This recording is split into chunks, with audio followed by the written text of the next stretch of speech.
Suntem la Ali Frutas y Verduras. Cei care urmăresc Valenciana de mai mult timp știu deja această locație. Un magazin obișnuit în Spania cu fructe și legume, aprozarul nostru.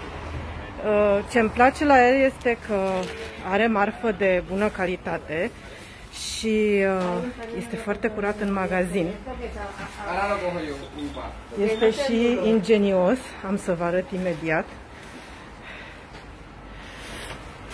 Are fructe și legume de pluș sau umflabile agățate.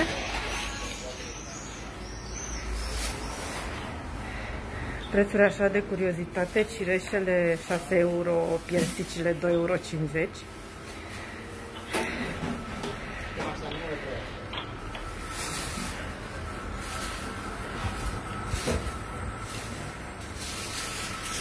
Și fructele de pluș.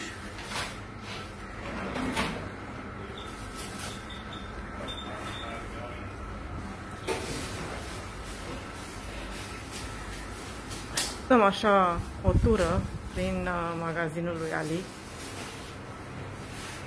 pe care, repet, îl recomand cu toată încrederea, pentru că are lucruri de calitate. Spre exemplu, din toate locurile din care am cumpărat nisperos, la el mereu sunt dulci. Nu întotdeauna cele mai ieftine, de multe ori ieftine, dar sunt cele mai dulci. Așa că, acestea fiind zise, să aveți o zi bună!